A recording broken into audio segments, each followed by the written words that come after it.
honor and pleasure to introduce my dear friend and colleague, Ann Simpson. So let me tell you a little bit about Ann's very impressive background. Ann is currently the Senior Portfolio Manager of Investments and Director of Corporate Governance at the California Public Employee Retirement System, or CalPERS. So how many of you have heard of CalPERS? Okay, well, they're fairly well educated on CalPERS. Well, here's what you may not know about CalPERS. It is the largest pension fund in the United States. It has approximately $230 billion under management. That's billion with a B. So this is an extraordinarily important financial services company here in the Sacramento region. And it has an extraordinary leadership position also on topics relating to corporate governance. And historically, CalPERS has been a true leader and innovator in encouraging companies to enhance the strength of their corporate governance processes and structures. It has been a global leader in that area, and Ann is the leader of corporate governance at CalPERS. So we're really, really thrilled to have her with us today. Let me say a little bit more about her background. She's a senior faculty fellow at the Yale School of Management and is a member of the investor advisory group of the Public Company Accounting Oversight Board. She sits on the editorial advisory board for the journal Corporate Governance and International Review, which is published by Blackwell's. She was co-author of Fair Shares, The Future of Shareholder Power and Responsibility, published by Oxford University Press. Her former roles include Executive Director of the International Corporate Governance Network, Head of the World Bank, OECD Global Corporate Governance Forum, and Joint Managing Director of Pension and Investment Research Consultants. And she did an undergraduate degree at Oxford in politics, philosophy, and economics. She's a great friend of me personally and of the school, and we're very excited about our deepening partnership with CalPERS. So please join me in welcoming Ann.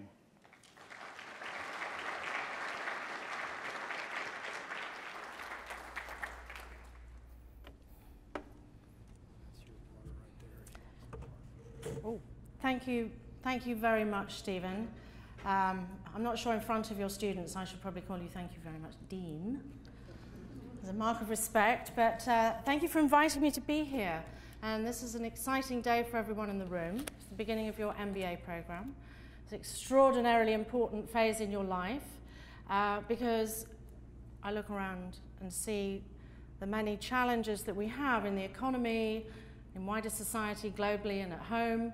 And the good news is that all of you will be in charge in a short while. So doing this MBA is your opportunity to have the ideas, get the information, the learning, and also probably to forge the friendships that will take you through a lifetime in your business career.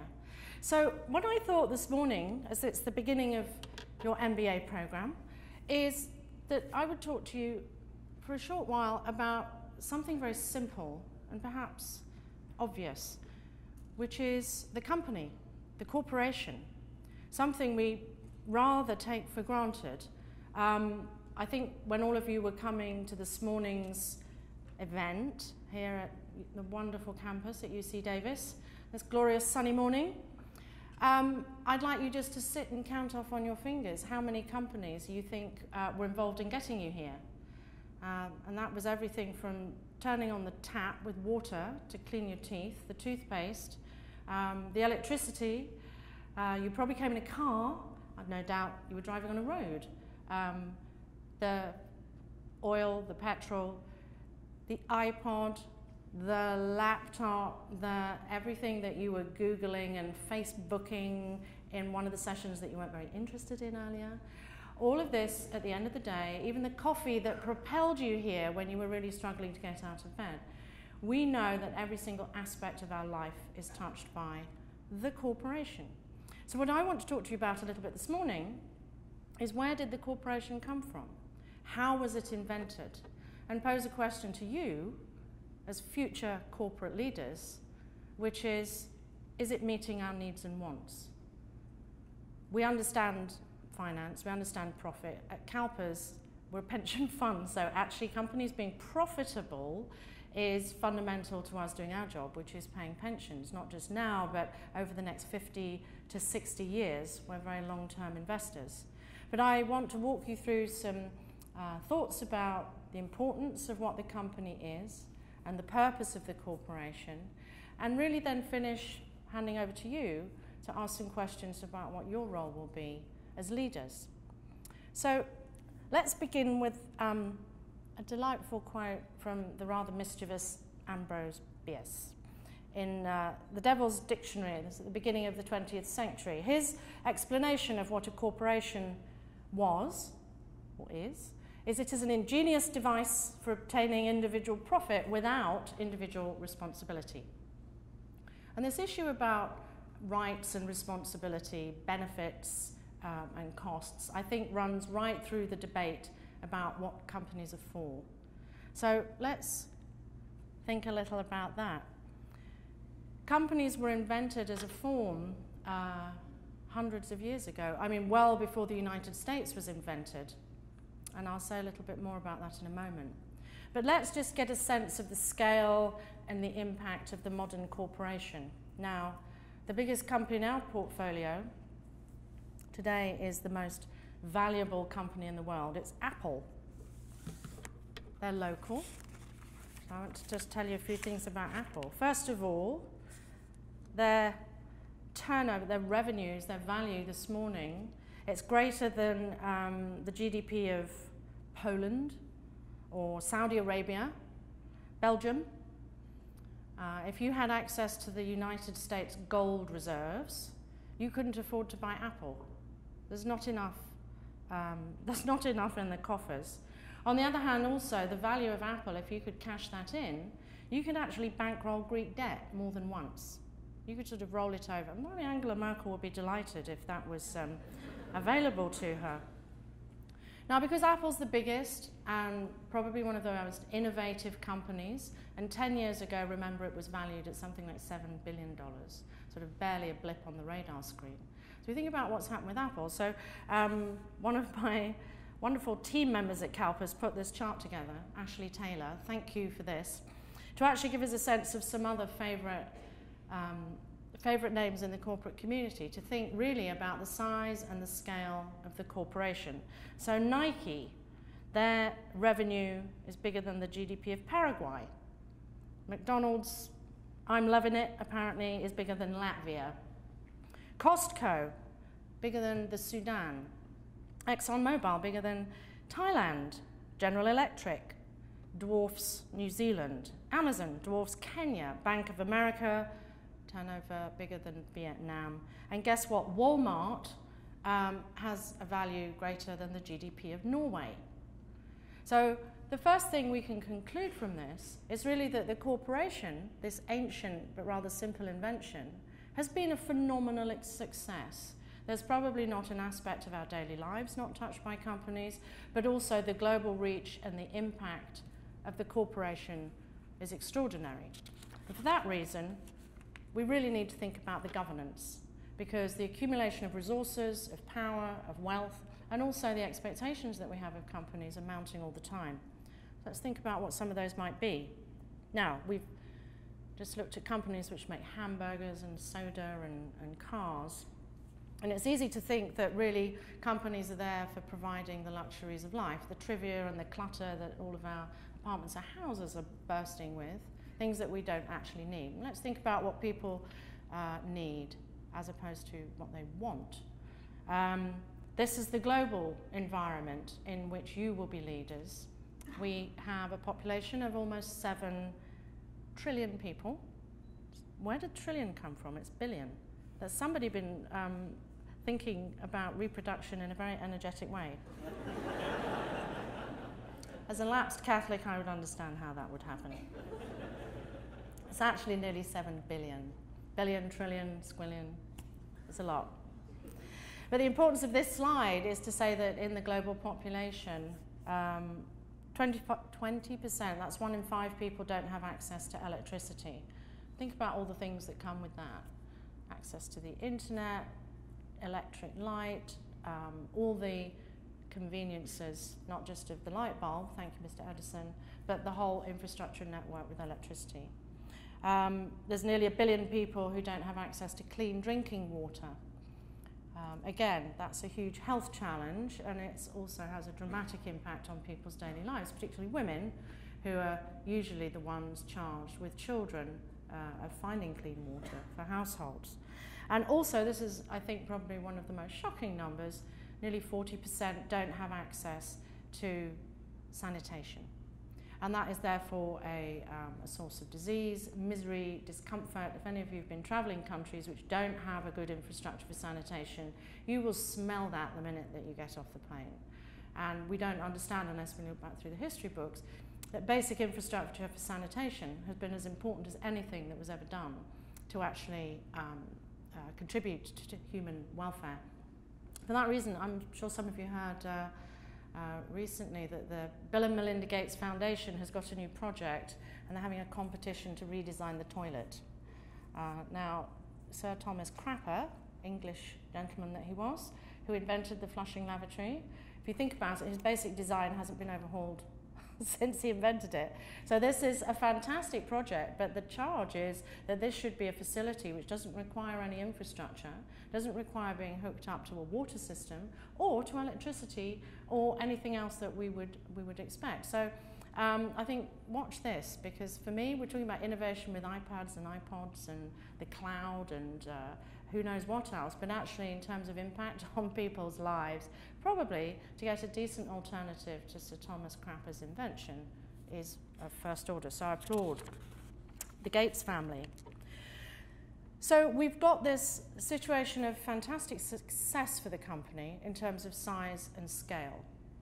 But you'll all be aware, because you read the papers, you look online, you see the scandals, you see the court cases. Company executives, chief executives, could not be more unpopular and jostle with used car salesmen and politicians at the very bottom of the list for the public's disdain, for their anger, and at times for contempt. And we can see that there have been particular instances of corporate malfeasance, corporate incompetence, which have led to that, but also we've seen some systemic problems. Obviously, during the financial crisis, the build-up of the subprime mortgage horror story led to a series of consequences through an interconnected financial system that, you know, the United States and other economies are still very burdened by. And if we were to try to quantify the human misery behind that tale, which certainly couldn't be told in numbers. But we've also seen specific issues which have really bothered the wider society, like executive pay. There's one calculation that's been done which says, well, over the last 30 years, executive pay has increased 250 times more than average employees' pay. So I suppose you could, on the one hand, say we're more unpopular than ever as chief executives, but we're better paid for it. I'm not sure that really is an equation that anybody is comfortable with. And then we've got particular concerns around issues like short-termism, which is an ugly word, but it's really something which is now endemic in our financial system, whereby the chasing of the short term is undermining the ability to plan for the long term. And we've got wider issues around environmental risk, not minding challenges about the role of corporations in terms of tax, their interaction with the political system through the donations that are made from shareholders' funds, and a whole string of others, no doubt. And this is something we can talk about in a minute. Do we think Ambrose Bierce was right? Or certainly there's a kernel of truth in his observation, which is out there in the popular imagination. So let's go back a little bit. I think we sometimes think that these concerns about the company, the nature of corporate power, the purpose of the corporation, as something which really is a post-war phenomenon. I saw in the New York Times the other day somebody writing about When Capitalists Cared was the title. And the example was Henry Ford. He said, well, during the Depression, Henry Ford decided he would pay his workers $5 a day, well in excess of the minimum wage, because he felt it was a duty of his to make sure that in hard times people could pay their bills, but also it would allow them to buy a Model T Ford. He understood the virtuous circle between private profit and public interest.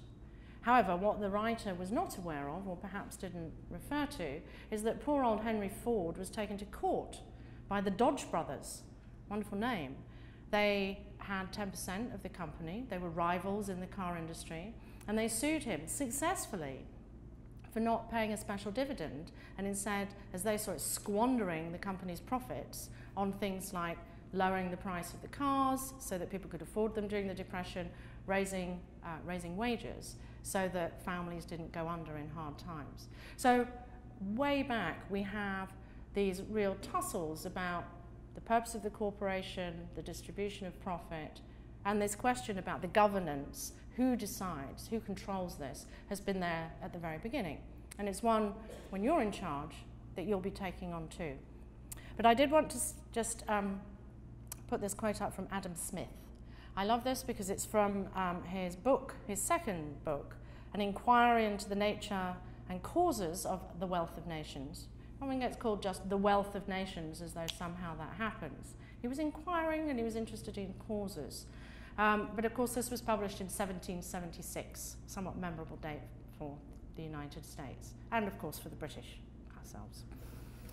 But this was Adam Smith's comment. In The Wealth of Nations, where he set out many of his ideas about the market, the invisible hand of the market, trade, the role of merchants, he commented on what was then a controversial subject, which was the joint stock company. And those of you who like to browse through these things will know that in Britain, where Adam Smith was writing, he was up in Scotland, no doubt considers itself largely an independent nation, probably it almost is. But he was writing in the shadow of the South Sea bubble.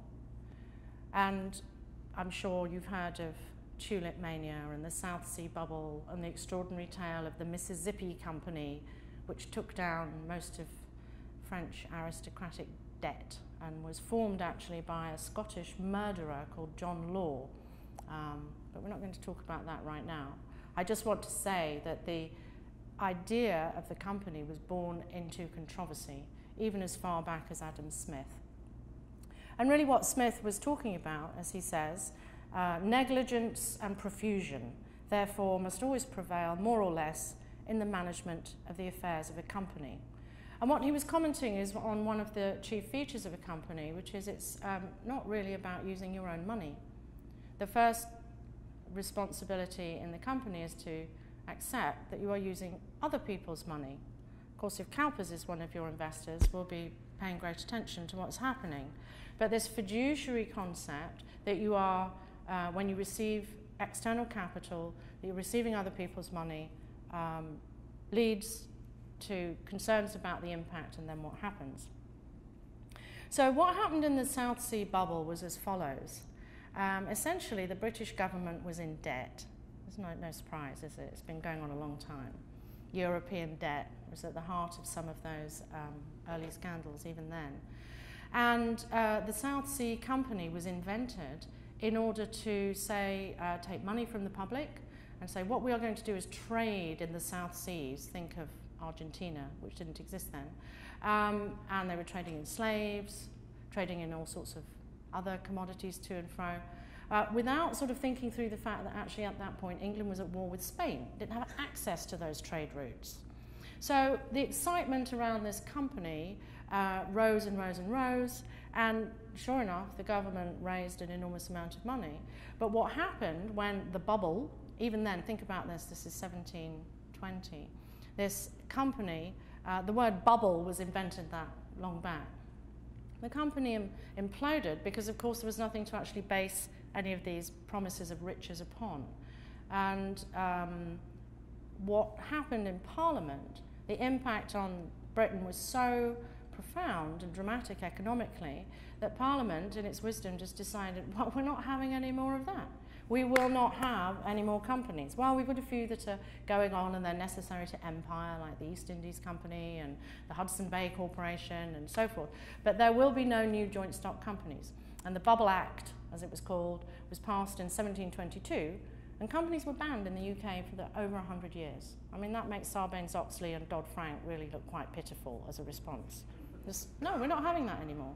Of course, this rather suited the monarchy, because instead, if you wanted to go about some business, you had to be well connected in high places, petition the monarchy, and have a royal charter. So business could still be transacted. You'd be given your license, your monopoly. And of course, really, this was a good example of the state, the monarchy, being anchored to the corporation in cahoots, if you like, for the trade that really supported the empire. And we can talk more about these examples, but what I want to say is really that at the very beginning of the invention of the corporation, it was a very contested purpose. Let me give you one more example, which isn't perhaps as well known. When the Nazis, the National Socialists, were elected in 1936, were they elected in Germany? 1933, thank you. We know the consequences. We know from the history books and from what we've learned and what we've been told, and from our own relatives, what took place in World War II. But there's a little piece of how the National Socialists, the Nazis, took control of industry, which isn't very well known, which is that in 1937, they passed something called the Shareholder Rights Act, which sounds like a wonderful thing. But what they did was abolish the duty of the corporation to look after the interests of shareholders, and substitute instead the Führer principle, that the duty was to the leader. And this, a little bit of legal tinkering on the corporate purpose was then followed by reforms and changes to the way that votes were exercised. And they did things like cancel postal voting or voting by mail. There's no electronic voting in those days, of course. But what they did was obviously go ahead and nationalise the banks. They hadn't got the money or the resources to nationalise the rest of industry, but industry was to be anchored to that political purpose of Nazism, and they did it through tinkering around with things that we think of as corporate governance, the purpose of the corporation and the casting of votes. And the unravelling of that apparatus was a big part of the denazification process in Germany when the Allies took over. So that sad story, that sad episode, that manipulation of corporate purpose is a good example of something which I think gets forgotten, because the companies are things. They're not people. I know there is a legal concept and there is even legal judgment in this country which says a corporation is a person. But this is not a person in the sense that you and I are people. It's not a person in the sense of having volition or responsibility, moral agency, the ability to make decisions. We see, I saw there was a documentary a couple of years ago called The Corporation, in which an economist said, well, if the corporation was a person, they'd be considered a psychopath because of their inability to empathize with others. Come on, this is ridiculous, because the company is not a person. It's a thing. The best we can think of is that it's a robot, something that we have invented and we are responsible for. And Ira Milstein, who I taught with at Yale, had this wonderful analogy with Isaac Asimov's 3 laws of robotics. And he thought that the 3 laws of robotics from Isaac Asimov should be applied to companies. And he's one of the top lawyers in Wall Street. If you want to read more about Ira's view on that, let me know afterwards. So let's move on. Companies were invented to meet certain purposes. Those purposes could be benign, they could be nefarious. They're always contested. But the simple design of the company is still with us. So first of all, the idea of the company itself is a separate entity from the business. That means that the company can continue even if whatever the company's doing goes out of style. And that's very different from, say, a guild. So if you're there in medieval England making woolen stockings and your guild of stocking knitters, your activity, and woolen stockings go out of fashion, as they did. Gentlemen wear trousers, do they not, these days? Actually, the company by being a separate legal entity, is a way of continuing, even though the activities within the company can change. So that's a good thing. That's obviously a way to be adaptable. The second thing about a company is the ability to receive capital and to aggregate capital, and that's the concept of being joint stock. So first of all, it's a thing, separate from the business, and then you can buy and sell bits of the thing. That's the shares in the company. You're not buying 1/24th of the woolen knitting business. You're buying a piece of the company, which is the legal entity that represents the ownership of that activity. So that's a good thing. And of course, the revisiting of the Bubble Act and the banning of companies in the UK, no surprise, it happened when the UK needed to have a bout of capital raising to fund its colonial ambitions and the Industrial Revolution and all that goes with it. So the joint stock company allowed aggregation of capital. But then there's something which wasn't around in Adam Smith's time and only came in the middle of the 19th century. It's very, very important. It's the concept of limited liability. This meant that even though a company would go into debt, horrible, dreadful, terrible things would happen, perhaps, you were only going to be on the hook for the value of your shares. And until limited liability was battled through and contested politically in many places, corporations had unlimited liability, and in that sense, when things went wrong, it wasn't just you, it was everything you owned and the shirt on your back, and as they say, the shoes to go with them. So the idea of limiting liability was in order to encourage the public to put their money into these enterprises. And the next thing to say about this balancing act on gathering capital, that was the purpose of the company when it was invented, was to ensure that it was possible for those who provided the capital to look after themselves. So the very early versions of the company's law included shareholder rights, like the ability to hire and fire the board. And that makes sense. You're not going to be there, you're not part of the management, you've just given them your money. Make sure the people looking after that money or overseeing it are to your liking and working in your interest. That makes sense. Secondly, shareholders from early on in this sort of primitive legal framework in the UK had the ability to call meetings, to put resolutions forwards, and, right from the beginning, to receive financial information. So obviously one of the things in the early days of trading is ships would set sail and come back 5 years later, and you hadn't got a clue what was going on in the meantime. But anyway, all of this apparatus, very simple apparatus, I would say we're still fighting in corporate governance to get it in place. And that's why we'll come back to Apple. So one of the things in the United States, just for example, is that you do not, as an investor, automatically have the right to hire and fire the board. That is something that's given to you or not in state law. And if state law says, well, you don't have to have that power, you have to, as a shareholder, then go into a major negotiation. So one of the things we did this year with Apple was file, the second year running, a proposal saying we would like the ability to vote no on the board.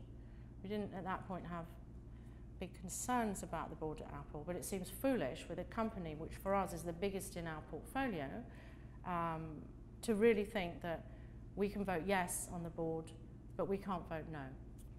And another thing in the United States, it's not only that you don't have the automatic right to be able to vote yes and no on the board, you also don't have the ability to put forward alternative candidates. Because you could say, well, when things are really getting tough, things are really going wrong, as the provider of capital, you say, this really isn't working. These directors are not acting in our interest. We need to put new people forwards. So another thing we did this year, we had two companies, Chesapeake Energy and Neighbours.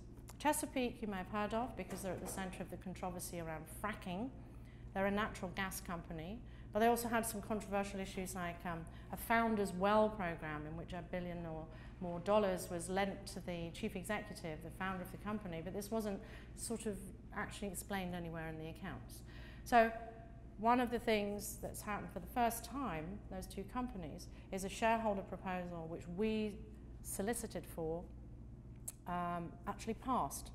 So we've now got a wrestling match with those companies, say, well, you know, the majority of shareholders say they want the ability to put candidates forward to the board because your financial performance is dreadful, and there are all these other issues to deal with about your long-term strategy, and we don't have confidence in the people on the board. So come on, we're giving you the chance to sort things out, but now it's time to bring new people in. But we're still wrestling over the basics.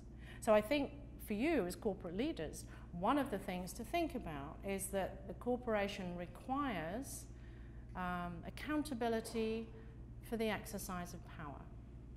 And if that's to be effective, that means the providers of capital have to have the right to exercise for their own protection, but I think also wider society needs this. It's a question of, if not us, then who? If not we, then who? If it's not shareholders, who will you turn to, or who do we turn to in wider society to exercise that role? Could be government. Other countries do that. It could be workers. We could put workers on the board, as they have in Germany, France, Sweden, other countries. It could be regulators. Well, they have a tough time already, don't they, keeping up with events? Or we just rely on, you know, the watchdogs and the snapping at the heels, the media, the auditors. I mean, it seems absolutely right to me, the alignment of interest is between the providers of capital and the company. So as you go into your business setting, as you think about your future, this issue of accountability, transparency that must go with that, and of course, ultimately, responsibility. So let me wrap up. I'm looking around the room. I said to Stephen, have you got a clock somewhere? Maybe you'll just have a big buzzer that will go off at some point. So enough. We've heard enough. All right. This chart, perhaps you can't read it very well, but it's just a thought I want to leave with you, because you will be in charge. I mean, unless you flunk this course and UC Davis kick you out, this isn't going to happen. You're the part-time MBA students. You're the hard-working people who already have a job, have a life, and on top of that are doing your MBA. So you are high-functioning, high-performing, hard-working people. So when you come to be in charge, some of these issues are going to be ahead of you as a corporate leader. This is a chart from the World Economic Forum, and every year they do a survey. This is my copy that I'm meant to fill in, which I haven't done yet because I sort of got lost halfway through. They were asking about everything from what do I think is happening with chronic fiscal imbalances. This is the piece at the bottom. Great risks ahead of everyone. How are we going to navigate that? Then they've got another cluster of questions around critical systems failure. Might be cyber terrorism, might be collapse of data fraud and theft. We know there's controversies at the moment, even around basic rights to privacy with some companies. Up at the top, they've got greenhouse gas emissions, climate change, think about it, water scarcity, how much of current industrial and corporate activity is based on the assumption that there's a continuing supply of water, there's an ample supply of electricity, which in turn is all linked into a well-defined, well-organized energy policy. If you start ticking that box off, and companies like Coca-Cola are doing it at the moment, you really see that within 7 or 8 years, what you think you could be doing isn't constrained by money, it isn't constrained by demand. That's old-fashioned economics, isn't it? It's actually constrained by the lack of water. And another on the right, which we've already looked at, is the question of population growth. This is about water use, it's also about food shortages, it's about the management of an aging population, how we provide healthcare.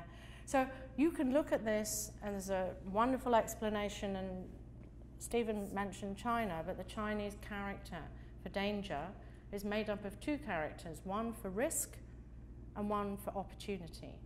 And that is really, for me, the map of danger, but it is a risk. These are risks that you're going to have to be thinking about and navigating, but it's also the opportunity for corporate solutions, for innovation.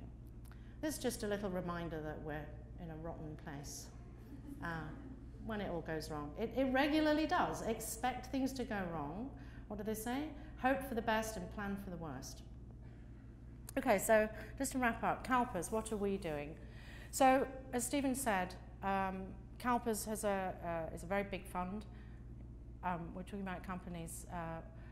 CalPERS, if you're going to map us in the same way we were in a mischievous way mapping companies, we're about the size of the GDP of Portugal. So there we go. We measure ourselves similarly. We've been thinking about what is it that we need to do as owners? What do we take on our shoulders as responsibility? Because there is no safe place for CalPERS to invest if the system doesn't work. You can't take $250 billion and find some companies to tuck that money into. We have an interest in the economy functioning. We have an interest in financial market stability. And traditionally, we have spent more time thinking about individual companies, like Chesapeake, like Neighbours, like Apple, on specific things. But we all know in investment, it's asset allocation, it's high-level decisions that determine your risk and return. So what we've done is develop a new framework, which we're now rolling through our investment strategy. And it's really thinking about the creation of value rather than individual strategies, individual decisions. All of that's good stuff. Sometimes you get it right, often you don't. But really, we're getting back to some old-fashioned economics, which is that value comes from three forms of capital. Financial capital, obviously that's provided by investors like us.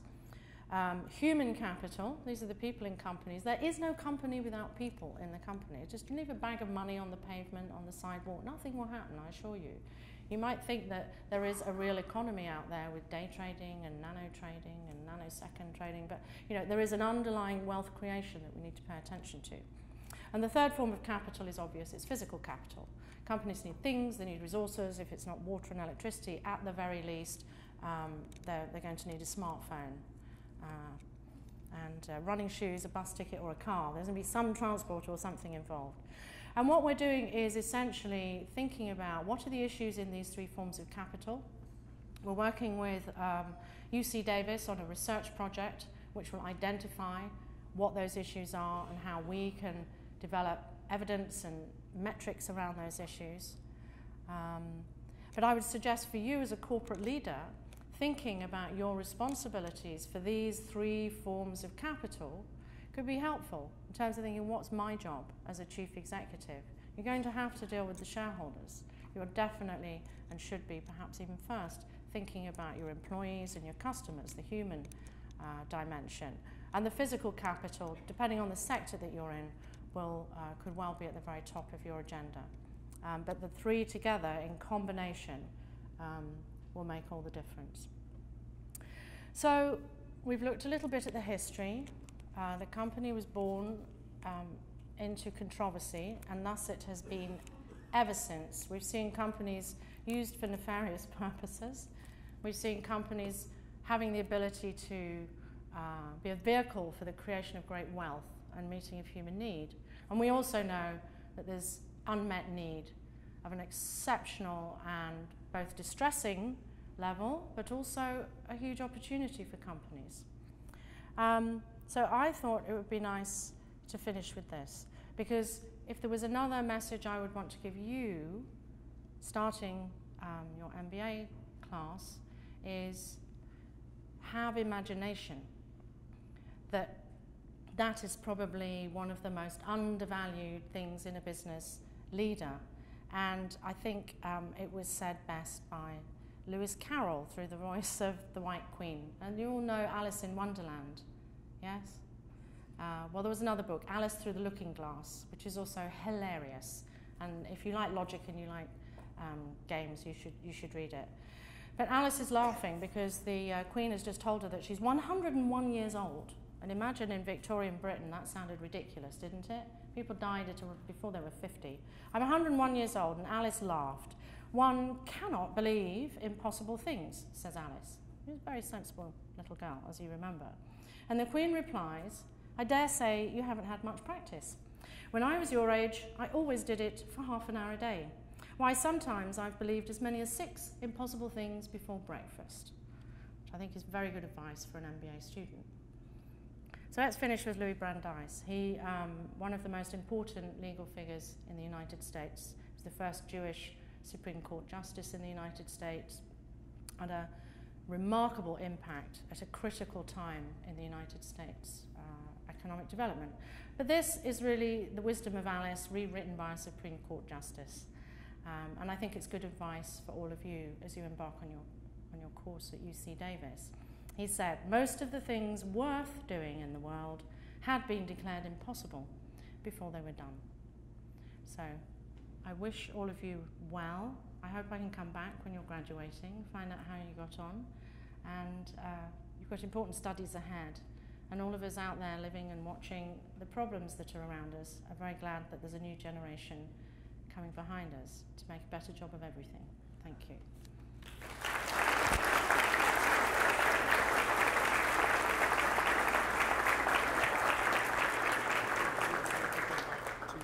Yeah, no. I'm sorry, I talked so long. I've used all the question time out. That's awful. I just got carried away. We can take a few questions, says the Dean. Questions, comments, differences of opinion? You want me to recite the Jabberwocky, something else from Lewis Carroll? Somebody, yeah, and somebody at the front here as well. Someone in the back, Kathy, first one in the back, and then Good morning. I have a question about how CalPERS balances its duty as a holder of California general obligation debt that is also dependent upon the same revenue stream in the event of a shortfall. How do CalPERS internal governance policies reconcile that potential conflict? Right. So we're under a fiduciary duty which is set out in the California Constitution, and that supersedes, is higher than, governs everything that goes on. So even the legislature or the day-to-day activities in California, even laws that are passed in California have to live under that fiduciary duty. So you know we're in a state agency, but the investment office is governed by that. So there is no balancing, I'm afraid. It's our fiduciary duty is to our beneficiaries, full stop, period, you'd say. No balance. It's just fiduciary duty first. And there was a question here too. I just wanted to know what sort of programs or services you might have affiliated with UC Davis to help develop people possibly looking to work with CalPERS, or summer associate programs, things like that, to possibly even help make a transition from one industry into another, particularly finance. Yeah, so CalPERS has a number of programs. We have worked with groups like the Twigo Foundation to do days and trips and tours. Until the first of this month, we also had students who worked at CalPERS, which was like a paid internship.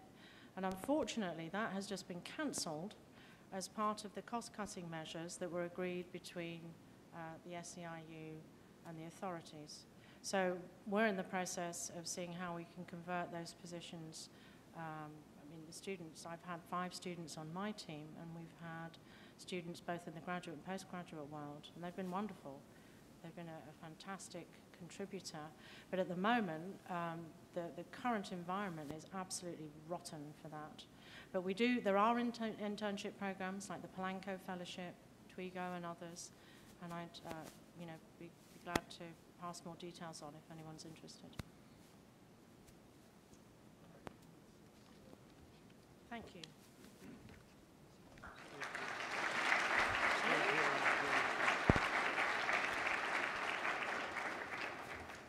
Anne, thank you so much for your fascinating remarks. And we do have some of our graduates who work at CalPERS, actually, so there is a path there. So, but I just want to say a few words of thanks to Anne, and what an extraordinary organization. So she mentioned a minute ago that the financial assets under management at CalPERS is about the same as, was it GDP of Portugal? Yeah. So we have Portugal just in Sacramento. So it's quite an amazing comparison. So, and what you've heard this morning in her remarks are really two important themes. One is this whole topic of corporate governance, which is, I think, the most interesting and important topic facing our country today in terms of the economy. And we've got to learn more about corporate governance, get it refined and adjusted so, so our companies can be better functioning, can create more surplus and more jobs. And so I just can't imagine a more important topic for our economy, and I can't imagine a more well-qualified and interesting speaker for us this morning than the leader of corporate governance at CalPERS, which is really a worldwide leader on this topic. And then the second thing that you got this morning already is we talked a little bit in the Q&A about the school's emphasis on global issues. Well, you have just heard from a global person, okay? She has a global perspective. She has a global background, and so she did a great deal to reinforce that point of the global perspective of the school. So, Anne, we have a little gift for you here to convey our thanks for your time and your effort today and being with us. Oh, thank you very much. I'll have to reimburse you for it. Okay. All right. We'll work on that. Well, as long as it's just a bag of tissue paper. Right. It's not just tissue paper, so they're... I'm just explaining that the CalPERS gift policy means I would probably have to reimburse Stephen for whatever he's given me. But I will treasure this memento. Thank you. We will comply with whatever policies are required. So. Thank you so much. Anyway, Anne, absolutely terrific to have you here, and we certainly look forward to our deepening partnership with CalPERS. So.